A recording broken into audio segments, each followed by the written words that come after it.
ನಮಸ್ಕಾರ ವಿದ್ಯಾರ್ಥಿಗಳೇ, ಈ ಒಂದು ವಿಡಿಯೋದಲ್ಲಿ ನಾವು 10ನೇ ತರಗತಿಯ ವಿಜ್ಞಾನ ವಿಷಯದ ಅಭ್ಯಾಸ ಪುಸ್ತಕದ ಒಂದು ಅಧ್ಯಯನ ಮಾಡೋಣ. ಮೊದಲನೇ ಪಾಠ ರಾಸಾಯನಿಕ ಕ್ರಿಯೆಗಳು ಮತ್ತು ಸಮೀಕರಣಗಳು.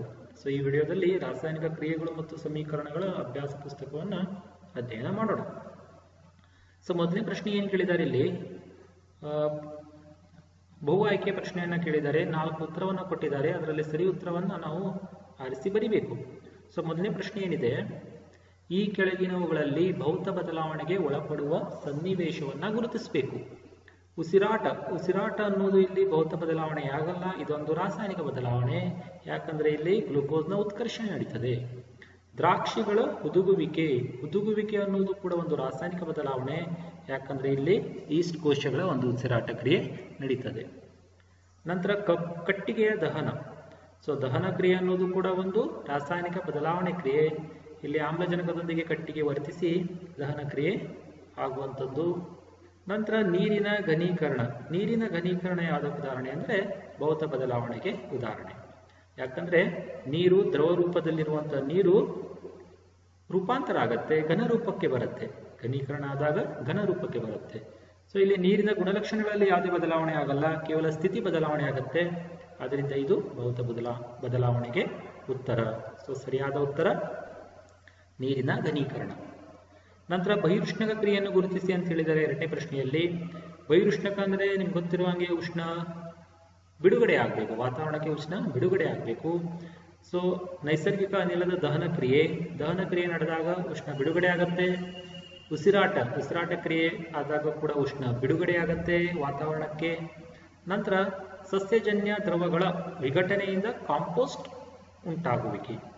ಸೊ ಇಲ್ಲಿ ಸಸ್ಯಜನ್ಯ ವಿಘಟನೆ ಕ್ರಿಯೆ ನಡೀತಾ ಇದೆ ಅಂದ್ರೆ ಅಲ್ಲೂ ಕೂಡ ಉಷ್ಣ ಬಿಡುಗಡೆ ಆಗತ್ತೆ.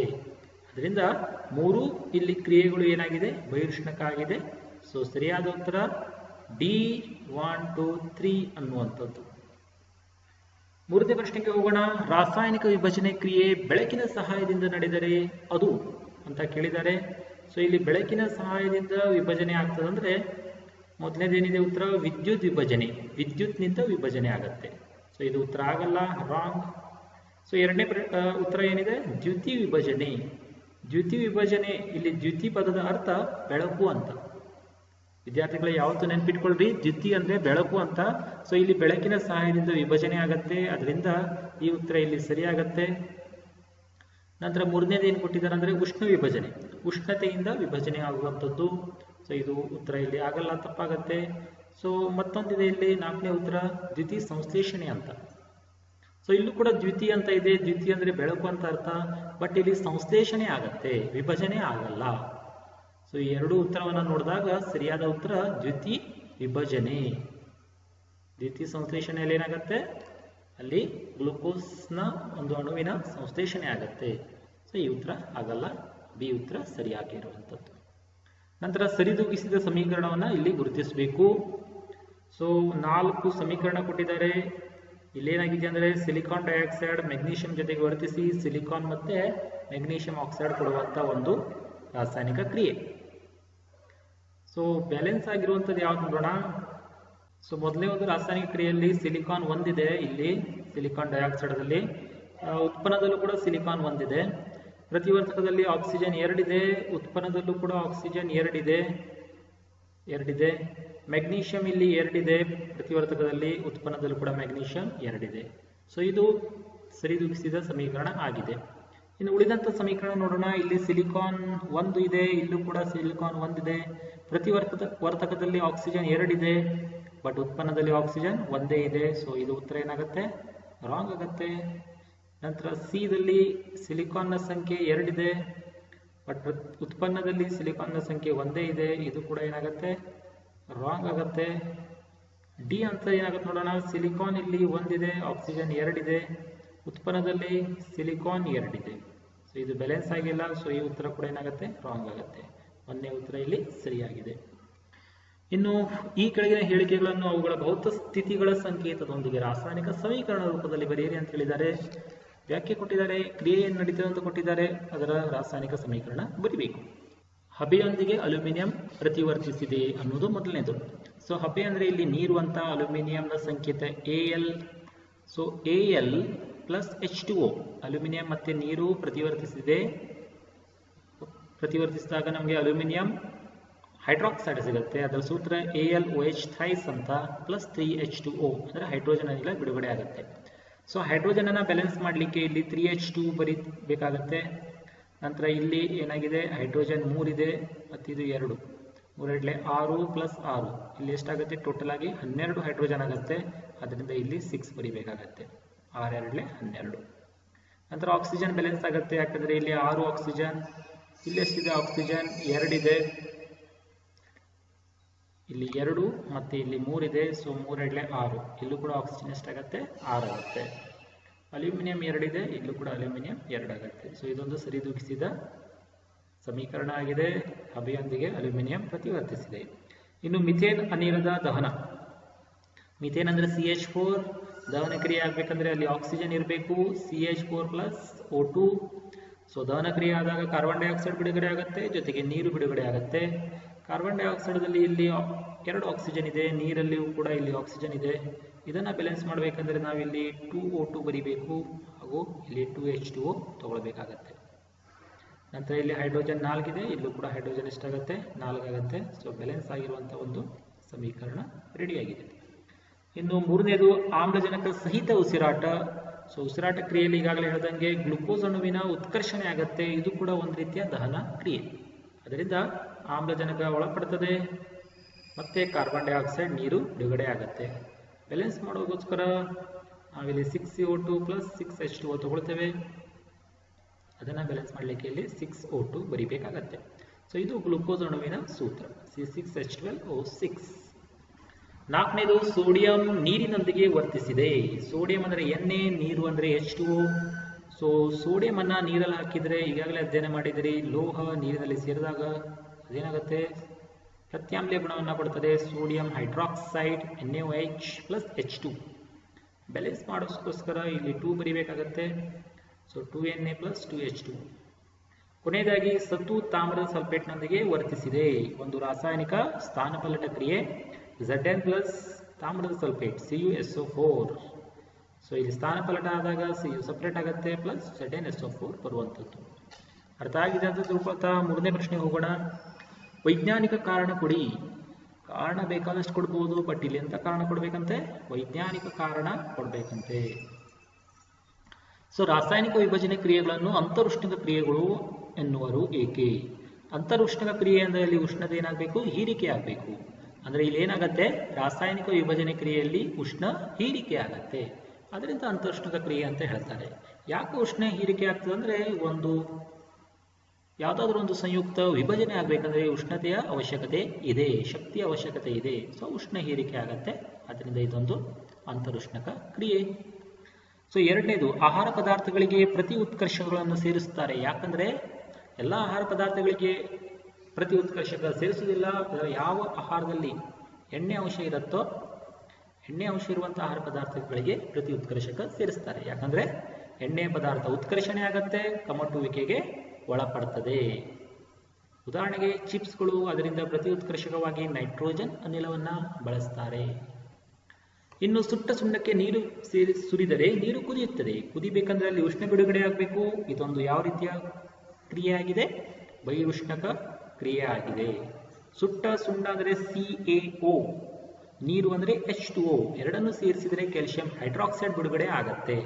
ಸೊ ಅಲ್ಲಿ ಏನಾಗತ್ತೆ, ಉಷ್ಣ ಬಿಡುಗಡೆ ಆಗತ್ತೆ. ಇದೊಂದು ಬಹಿರುಷ್ಣಕ ಕ್ರಿಯೆ.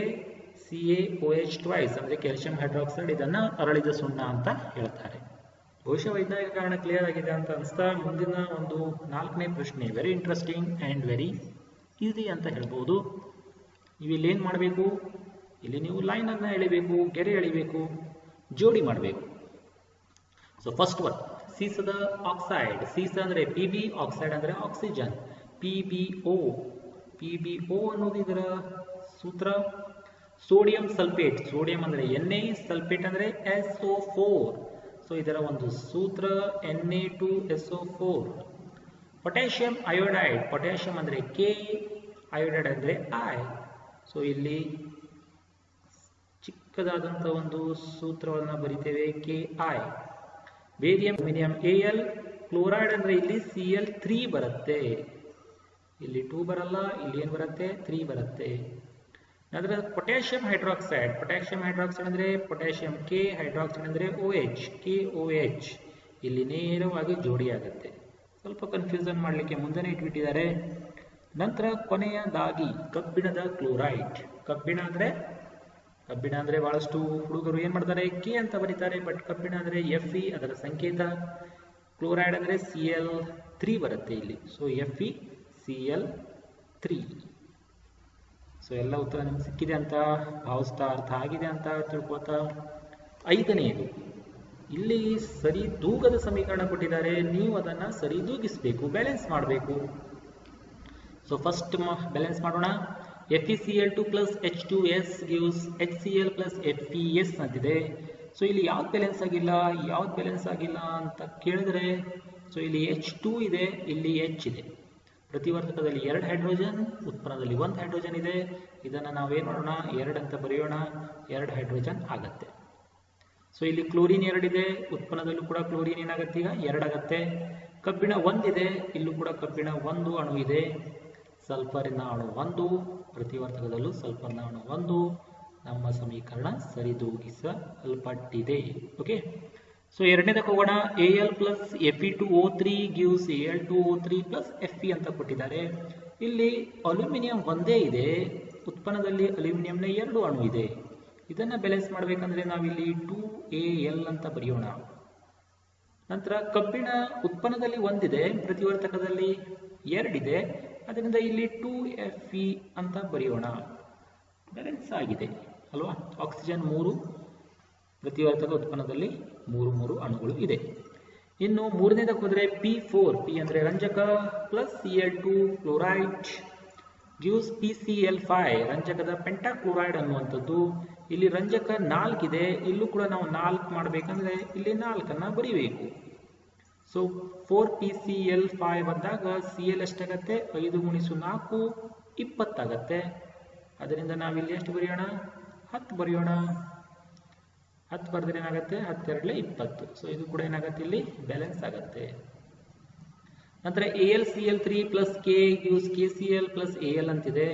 ಅಲ್ಯೂಮಿನಿಯಂ 1 ಇದೆ, ಉತ್ಪನ್ನದಲ್ಲಿ ಅಲ್ಯೂಮಿನಿಯಂ 1 ಅಣು ಇದೆ. ಕ್ಲೋರಿನ್ 3 ಅಣು ಇದೆ ಪ್ರತಿವರ್ತಕದಲ್ಲಿ, ಇಲ್ಲಿ ಕ್ಲೋರಿನ್ 1 ಅಣು ಇದೆ. ಸೊ ಇಲ್ಲಿ 3 ಅಣು ಬರಿಬೇಕಂದ್ರೆ ನಾವೇನ್ ಮಾಡ್ಬೇಕು, ಇಲ್ಲಿ 3 ಅಂತ ಬರಿಬೇಕು. ಇಲ್ಲಿ ಏನ್ ಬರಿಬೇಕು, 3 ಅಂತ ಬರಿಬೇಕು. ಸೊ ಇಲ್ಲಿ 3 ಬರೆದ್ರೆ ಪೊಟ್ಯಾಷಿಯಂ ಕೂಡ 3 ಆಗುತ್ತೆ. ಅದರಿಂದ ಈ ಪೊಟ್ಯಾಷಿಯಂನ ಅಣುಗಳು ಕೂಡ ಇಲ್ಲಿ ನಾವು 3 ಅಂತ ತಗೊಳ್ಬೇಕಾಗತ್ತೆ. ಸೊ ಬ್ಯಾಲೆನ್ಸ್ ಆಯ್ತು. 5ನೇದಕ್ಕೆ ಹೋಗೋಣ. 5ನೇದು ಏನು ಕೊಟ್ಟಿದ್ದಾರೆ ಅಂದ್ರೆ ಸೋಡಿಯಂ ಕ್ಲೋರೈಡ್, NaCl, ಅಡಿಗೆ ಉಪ್ಪು, H2SO4, ಸಲ್ಫ್ಯೂರಿಕ್ ಆಮ್ಲ. ಇದು ರಾಸಾಯನಿಕ ಕ್ರಿಯೆಗೆ ಒಳಪಟ್ಟಾಗ Na2SO4 plus HCl ಅಂತ ಕೊಟ್ಟಿದ್ದಾರೆ. ಸೊ ಇಲ್ಲಿ ಸೋಡಿಯಂ Na ಒಂದೇ ಇದೆ, ಇಲ್ಲಿ ಸೋಡಿಯಂ ಎಷ್ಟಿದೆ, 2 ಇದೆ. ಅದರಿಂದ ಇಲ್ಲಿ ನಾವೇನು ಮಾಡೋಣ, 2 ಅಂತ ಬರೆಯೋಣ. ನಂತರ ಕ್ಲೋರಿನ್ 2 ಆಗತ್ತೆ, ಇಲ್ಲಿ ಕ್ಲೋರಿನ್ ಒಂದೇ ಇದೆ. ಅದರಿಂದ ಇಲ್ಲೂ ಕೂಡ ಕ್ಲೋರಿನ್ 2 ಅಂತ ಬರೀಬೇಕು. ಸೊ ಹೈಡ್ರೋಜನ್ 2 ಆಯಿತು, ಹೈಡ್ರೋಜನ್ ಇಲ್ಲೂ ಕೂಡ 2 ಇದೆ. ಇನ್ನು ಪ್ರತಿವರ್ತಕದಲ್ಲಿ ಸಲ್ಫರ್ನ ಅಣು 1 ಇದೆ, ಉತ್ಪನ್ನದಲ್ಲಿ ಸಲ್ಫರ್ನ ಅಣು 2 ಇದೆ. ಇಲ್ಲೂ ಕೂಡ ಒಂದೇ ಇದೆ, ಬ್ಯಾಲೆನ್ಸ್ ಇದೆ. ಆಕ್ಸಿಜನ್ 4 ಇದೆ, ಇಲ್ಲೂ ಕೂಡ ಆಕ್ಸಿಜನ್ 4 ಇದೆ, ಬ್ಯಾಲೆನ್ಸ್ ಆಗಿದೆ. ಸೊ ಇದು ಕೂಡ ನಮ್ಮದು ಏನಾಯಿತು, ಬ್ಯಾಲೆನ್ಸ್ ಆಯಿತು. ಇನ್ನು ಕೊನೆಯದಾಗಿ H2Cl2, ವೆರಿ ಈಸಿ. H2 ಇದೆ, Cl2 ಇದೆ. ಇಲ್ಲಿ ನಾವು 2 ಅಂತ ಬರೆದು ಬಿಟ್ರೆ 2HCl ಆಗುತ್ತೆ. ಇದು ಕೂಡ ಬ್ಯಾಲೆನ್ಸ್ ಆಗಿದೆ. ಸೊ ಈ ರೀತಿ ನಾವೇನು ಮಾಡ್ಬೋದು, ಬ್ಯಾಲೆನ್ಸ್ ಮಾಡ್ಬೋದು. ಮಾಡಿದ್ದೇವೆ, ಅರ್ಥ ಆಗಿದೆ ಅಂತ ಹೇಳ್ತಾ ಮುಂದಿನ ಹೋಗೋಣ. ಸೊ ರಾಸಾಯನಿಕ ಸಮೀಕರಣಗಳ 4 ವಿಧಗಳನ್ನು ಹೆಸರಿಸಿ ಪ್ರತಿಯೊಂದಕ್ಕೂ ಒಂದು ಉದಾಹರಣೆಯೊಂದಿಗೆ ಸಮೀಕರಣ ಬರೀರಿ ಅಂತ ಹೇಳಿದ್ದಾರೆ.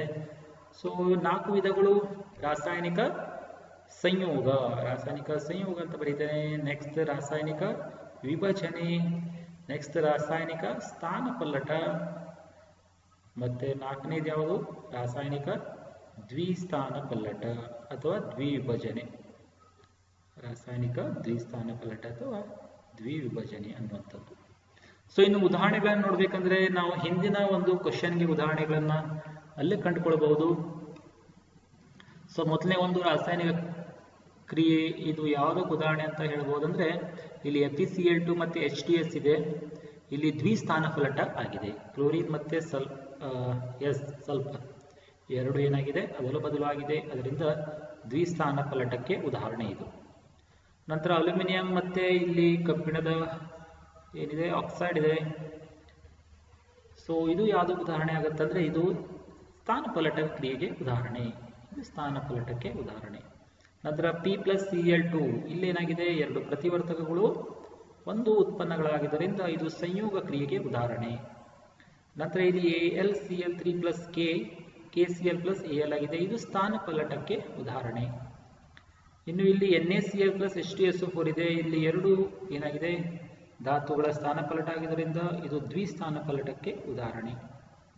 ನಂತರ H2+Cl2 gives HCl ಅಂತ ಇದೆ. ಸೊ ಇದು ಯಾವುದು ಉದಾಹರಣೆ ಆಗುತ್ತೆ, ಇಲ್ಲಿ ಸಂಯೋಗ ಆಗಿದೆ, ಇದು ರಾಸಾಯನಿಕ ಸಂಯೋಗಕ್ಕೆ ಉದಾಹರಣೆ.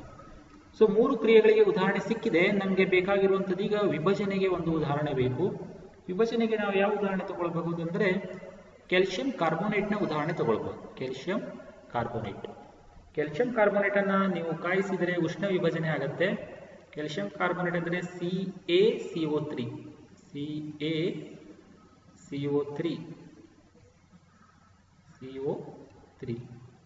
ಇದನ್ನ ನೀವು ಕಾಯಿಸಿದಾಗ ಉಷ್ಣ ವಿಭಜನೆ ಆಗಿ ಸಿಗುವಂತ ಪ್ರತಿವರ್ತಕ ಅಂದರೆ CaO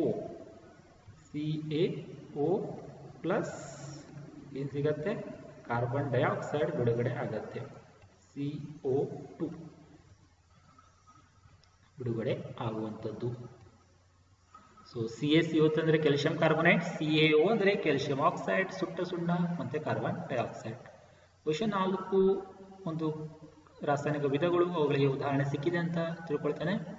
ಇನ್ನು ಪದಬಂಧ ವೆರಿ ಇಂಟ್ರೆಸ್ಟಿಂಗ್, ತುಂಬಾ ಇಂಟ್ರೆಸ್ಟಿಂಗ್ ಆಗಿರುವಂಥದ್ದು ಇದು. ಯಾಕಂದ್ರೆ ಕನ್ನಡದ ವಿಷಯದಲ್ಲಿ ಅಥವಾ ಕನ್ನಡದ ಒಂದು ಭಾಷೆಯಲ್ಲಿ ಇಂಥ ಒಂದು ಪ್ರಶ್ನೆಗಳನ್ನ ನೋಡ್ತೇವೆ. ನಮ್ಮ ವಿಜ್ಞಾನದಲ್ಲೂ ಇಂಥ ಪ್ರಶ್ನೆ ಕೊಟ್ಟಿದ್ದಾರೆ, ತುಂಬಾ ಖುಷಿ ಆಗುತ್ತೆ. ಸೊ ಇಲ್ಲಿ ಏನ್ ಮಾಡಬೇಕು, ವಿಜ್ಞಾನದ ಪದಗಳನ್ನ ಗುರುತಿಸಬೇಕು. ಸ್ಥಾನಫಲಟ ಎಲ್ಲಿದೆ, ಇಲ್ಲಿ ಕೆಳಗಡೆ ಕೊಟ್ಟಿದ್ದಾರೆ ಅವರು ಸ್ಥಾನಫಲಟ. ಇನ್ನು 5 ಪದಗಳನ್ನ ನಾವು ಗುರುತಿಸಬೇಕು. ಸೊ ಇಲ್ಲಿ ಅಂತ ಇದೆ, ಅಂದ್ರೆ ಇದು ಅಂತರುಷ್ಣಕ ಅಂತ ಬರುತ್ತೆ ಇಲ್ಲಿ, ಇದು ಅಂತರುಷ್ಣಕ ಒಂದು ಸಿಕ್ತು. ನಂತರ ಕಮಟುವಿಕೆ ಅಂತ ಸಿಕ್ತು, ಎಣ್ಣೆ ಅಂತ ಪದಾರ್ಥ ಆಕ್ಸಿಜನ್ ನೊಂದಿಗೆ ಉತ್ಕರ್ಷಣ ಆದರೆ ಕಮಟುವಿಕೆ ಆಗುತ್ತೆ. ನಂತರ ಅಂತರುಷ್ಣಕಕ್ಕೆ ವಿರುದ್ಧವಾಗಿರುವಂಥದ್ದು ಬಹಿರುಷ್ಣಕ, ಅದರ ಅಪೋಸಿಟೇ ಕೊಟ್ಟಿದ್ದಾರೆ. ಸೊ ನಮಗೆ 3 ಪದಗಳು ಸಿಕ್ತು. ಇನ್ನು 4ನೇ ಪದ ಕಾಡೋಣ, ಉಷ್ಣ ಹೀರಿಕೆ ಯಾವುದಕ್ಕೆ ಉದಾಹರಣೆ, ಅಂತರುಷ್ಣಕ ಕ್ರಿಯೆಗೆ ಉದಾಹರಣೆ. ನಂತರ ಇನ್ನೊಂದಿದೆ ಇಲ್ಲಿ ಸಂಕ್ಷಾರಣೆ ಅಂದ್ರೆ ತುಕ್ಕು ಹಿಡಿಯುವಂತಹ ಒಂದು ಕ್ರಿಯೆಗೆ ಸಂಕ್ಷಾರಣೆ ಅಂತ ಹೇಳ್ಬಹುದು, ಸಂಕ್ಷಾರಣ ಅಂತ ಹೇಳ್ತೇವೆ. ನಂತರ ಇನ್ನೊಂದಿದೆ ಇಲ್ಲಿ ಅಪಕರ್ಷಣ ಅಂತ. ಅವ್ರು 5 ಹುಡುಕ್ಲಿಕ್ಕೆ ಹೇಳಿದ್ರು, ನಾವು ಒಂದು ಎಕ್ಸ್ಟ್ರಾ ಹುಡುಕೋಣ, ಅಪಕರ್ಷಣೆ. ಮತ್ತೆ ಬಹುಶಃ ಇಷ್ಟೇ ಒಂದು ಪದಗಳು ಇದೆ ಅಂತ ಅನ್ಸುತ್ತೆ. ಸೊ ನಮಗೆ ಇಲ್ಲಿ ವೈಜ್ಞಾನಿಕ ಪದಗಳು ಸಿಕ್ಕಿದೆ. ಮುಂದಿನ ಪ್ರಶ್ನೆಗೆ ಹೋಗೋಣ. ಒಂದು ಚಿತ್ರವನ್ನು ಕೊಟ್ಟಿದ್ದಾರೆ, ABCYX ಅಂತ ಕೊಟ್ಟಿದ್ದಾರೆ, ಅದನ್ನು ಗುರುತಿಸಬೇಕು. ಸೊ ಇದು ಯಾವ ಚಿತ್ರ ಅಂದ್ರೆ ನೀರಿನ ಒಂದು ವಿಭಜನೆ ಆಗತ್ತೆ, ಅಲ್ಲಿ ವಿದ್ಯುತ್ ಶಕ್ತಿಯನ್ನ ಬಳಸ್ತೇವೆ, ಅದರಿಂದ ವಿದ್ಯುತ್ ವಿಭಜನೆ, ನೀರಿನ ವಿದ್ಯುತ್ ವಿಭಜನೆ, ವಾಟರ್ ಎಲೆಕ್ಟ್ರೋಲೈಸಿಸ್ ಅಂತ ಹೇಳ್ತೇವೆ. ಸೊ ಇಲ್ಲಿ AXY ಭಾಗಗಳನ್ನ ಹೆಸರಿಸಿ ಅಂತಿದ್ದಾರೆ. ಎ ಅಂತ ಕೊಟ್ಟಿದ್ದಾರೆ, ಎ ಅಂದ್ರೆ ಇದು ಗ್ರಾಫೈಟ್ ದಂಡ, ಇಲ್ಲಿ ಗ್ರಾಫೈಟ್ ಅನ್ನ ಬಳಸಿದ್ದಾರೆ. ಸೊ ಎ ಅನ್ನೋದು ಗ್ರಾಫೈಟ್ ದಂಡ. ಎಕ್ಸ್ ಅಂತ ಕೊಟ್ಟಿದ್ದಾರೆ, ಎಕ್ಸ್ ಅಂದ್ರೆ ಇಲ್ಲಿ ಏನ್ ಮಾಡಿದ್ದಾರೆ, ಶುಷ್ಕ ಕೋಶಕ್ಕೆ ಜೋಡಿಸಿದ್ದಾರೆ. ಇಲ್ಲಿ ಏನಾಗಿದೆ, ಹೆಚ್ಚು ಅನಿಲ ಶೇಖರಣೆ ಆಗಿದೆ. ನೀರಿನಲ್ಲಿರುವಂತಹ ಅನಿಲ ಯಾವುದಂದ್ರೆ ಹೈಡ್ರೋಜನ್ ಮತ್ತೆ ಆಕ್ಸಿಜನ್, ಅದರಲ್ಲಿ ಹೈಡ್ರೋಜನ್ H2 ಇದೆ, 2 ಅಣುಗಳು ಇರುವುದರಿಂದ ಹೆಚ್ಚಿನ ಅನಿಲ ಹೈಡ್ರೋಜನ್. ಸೊ ಹೈಡ್ರೋಜನ್ ಯಾವತ್ತು ಎಲ್ಲಿ ಜೋಡಿಸ್ಬೇಕಂದ್ರೆ ಕ್ಯಾಥೋಡ್ದಲ್ಲಿ ಜೋಡಿಸ್ಬೇಕು, ಅಥವಾ ಕ್ಯಾಥೋಡ್ ಎಲ್ಲಿರ್ತದಲ್ಲ ಅಲ್ಲಿ ಹೈಡ್ರೋಜನ್ ಅನಿಲ ಬಿಡುಗಡೆ ಆಗುತ್ತೆ. ಯಾಕಂದ್ರೆ ಹೈಡ್ರೋಜನ್ ಧನ ಏನಾಗಿದೆ, ಆಯನನ್ನ ಹೊಂದಿದೆ. ಸೊ ಇಲ್ಲಿ ಎಕ್ಸ್ ಅನ್ನೋದು ಕ್ಯಾಥೋಡ್, ಯಾಕಂದ್ರೆ ಅಲ್ಲಿ ಹೈಡ್ರೋಜನ್ ಅನಿಲ ಬಿಡುಗಡೆ ಆಗಿದೆ. ವೈ, ಸೊ ಇದು ಕ್ಯಾಥೋಡ್ ಅಂತಾದರೆ ಇದು ಏನಾಗುತ್ತೆ, ಆ್ಯನೋಡ್ ಆಗತ್ತೆ. ನಂತರ ಬಿ ಮತ್ತು ಸಿ ಗಳಲ್ಲಿ ಸಂಗ್ರಹವಾಗಿರುವ ಅನಿಲಗಳನ್ನು ಹೆಸರಿಸಿ ಅನುಪಾತ ಬರೀರಿ ಅಂತ ಹೇಳಿದ್ದಾರೆ. ಸೊ ಇದು ಹೆಚ್ಚಿಗೆ ಇದೆ, ಅದರಿಂದ ಇದು ಹೈಡ್ರೋಜನ್, ಇದು ಕಡಿಮೆ ಇದೆ, ಅದರಿಂದ ಇದು ಆಮ್ಲಜನಕ. ಇನ್ನೊಂದಂದ್ರೆ ಕ್ಯಾಥೋಡ್ ಬಳಿ ಯಾವತ್ತು ಹೈಡ್ರೋಜನ್ ಬಿಡುಗಡೆ ಆಗುತ್ತೆ, ಆ್ಯನೋಡ್ ಬಳಿ ಏನಾಗುತ್ತೆ, ಆಮ್ಲಜನಕ ಬಿಡುಗಡೆ ಆಗುತ್ತೆ. ಅನುಪಾತ ನೋಡ್ಲಿಕ್ಕೆ H2O, H2 ಅಂದ್ರೆ 2:1, 2:1. ಬಟ್ ಇಲ್ಲಿ 2 ಅನ್ನೋದು ಹೈಡ್ರೋಜನ್, 1 ಅನ್ನೋದು ಆಮ್ಲಜನಕದ ಅಣು. ನಂತರ ಕೊಟ್ಟಿರುವ ಚಿತ್ರ ಯಾವ ಕ್ರಿಯೆಯನ್ನು ತೋರಿಸ್ತದೆ? ಈಗಾಗಲೇ ಹೇಳಿಬಿಟ್ಟು ಇದು ಎಲೆಕ್ಟ್ರೋಲೈಸಿಸ್, ನೀರಿನ ವಿದ್ಯುತ್ ವಿಭಜನೆ ಅನ್ನುವಂಥ ಕ್ರಿಯೆ. ಸೊ ಇಲ್ಲಿಗೆ ನಮ್ಮ ಎಲ್ಲ ಪ್ರಶ್ನೆಗಳು ಮುಗಿತದೆ. ಇನ್ನು ಇದಾದ ನಂತರ ಒಂದು ಘಟಕ ಪರೀಕ್ಷೆ ಇರ್ತದೆ. ಇದರ ಉತ್ತರ ನಾನು ಹೇಳುವುದಿಲ್ಲ, ನೀವು ಆ ಉತ್ತರವನ್ನ ಬರೀಬೇಕು. ಯಾಕಂದ್ರೆ ಅದು ಪರೀಕ್ಷೆಯಲ್ಲಿ ಉತ್ತರ ಹೇಳಲಿಕ್ಕೆ ಬರಲ್ಲ, ನೀವೇ ಯೋಚನೆ ಮಾಡಿ ಬರೀಬೇಕು. ಸೊ ಘಟಕ ಪರೀಕ್ಷೆಯ ಉತ್ತರವನ್ನ ಬರೀರಿ. ನಿಮಗೆ ಇಲ್ಲಿ ನಾನು ಕೇವಲ ಆಲ್ ದ ಬೆಸ್ಟ್ ಅಂತ ಹೇಳಲಿಕ್ಕೆ ಬಯಸ್ತೇನೆ. ಬರೆದಾದ ನಂತರ ಉತ್ತರದಲ್ಲಿ ನಿಮ್ಗೆ ಯಾವುದೇ ವಿವರಣೆ ಬೇಕಂದ್ರೆ, ಗೊತ್ತಾಗ್ಲಿಲ್ಲ ಅಂದ್ರೆ ನನ್ನ ಇಮೇಲ್ ID ಇದೆ, ನಿಮ್ಮ ಉತ್ತರವನ್ನ ಈ ಇಮೇಲ್ IDಗೆ ಕಳಿಸಿದ್ರೆ ಅದರ ವಿಶ್ಲೇಷಣೆಯನ್ನ ಮಾಡಿ ವಿವರಣೆಯನ್ನ ನಿಮಗೆ ಕಳಿಸ್ತೇನೆ ಅಂತ ಹೇಳ್ತಾ, ಸೊ 1ನೇ ಪಾಠದ ಒಂದು ವರ್ಕ್ ಬುಕ್ ಈಗ ಕಂಪ್ಲೀಟ್ ಆಗಿದೆ. 2ನೇ ಪಾಠದ ಒಂದು ವರ್ಕ್ ಬುಕ್ ನೀವು ಕಂಪ್ಲೀಟ್ ಮಾಡಬೇಕಂದ್ರೆ ಏನ್ ಮಾಡಬೇಕು? ಸಿಂಪಲ್ ಆಗಿ ಮುಂದಿನ ವಿಡಿಯೋ ನೋಡಬೇಕು. ಧನ್ಯವಾದಗಳು.